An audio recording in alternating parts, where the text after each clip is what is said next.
There are two broad ways in which people can choose to invest in fine wine. One is to invest money in a wine fund, which is generally structured as an unregulated collective investment scheme. The managers of that fund will then use your money to buy and sell wine on your behalf, therefore acting really more like a traditional asset management scheme than anything else. The argued advantage with such schemes is that as buying decisions are made by the fund, then investors don't require specialist knowledge of fine wines in order to make a return.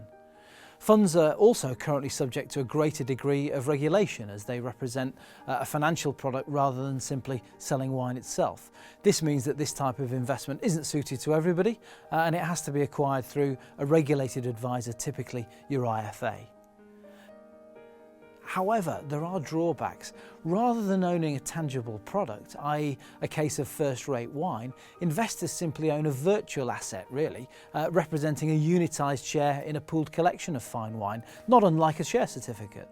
So it's of course more susceptible to the vagaries of wider financial markets. In addition, funds frequently charge significant fees, often comprising a joining fee and an annual management fee, as well as taking a percentage of investors' returns.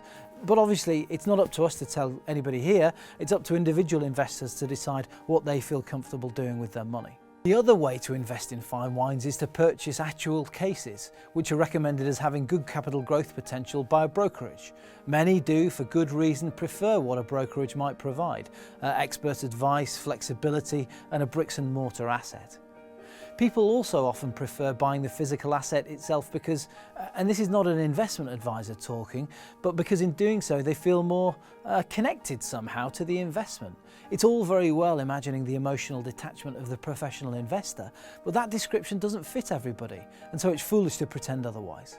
Some people invest in fine wine because they're excited by the idea of owning something which has been crafted with the help of nature and a combination of techniques honed for centuries, techniques representative of the development of human endeavour, development both in terms of technology and also our understanding of how that technology might best work in harmony with the earth and the vines themselves to produce ultimately an example or embodiment of a very particular kind of cultural heritage, an example that will also perhaps outlive us, improving in quality as it does so, and ideally increasing in value too.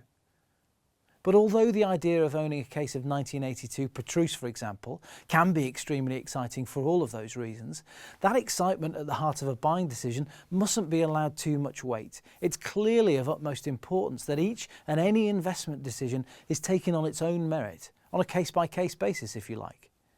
And striking that balance isn't always easy, but owners of cases of wines such as these often do tell me, and this may seem counterintuitive to some people, that they genuinely enjoy investing in and therefore owning something that, even though they don't plan to, they could drink if they wanted to.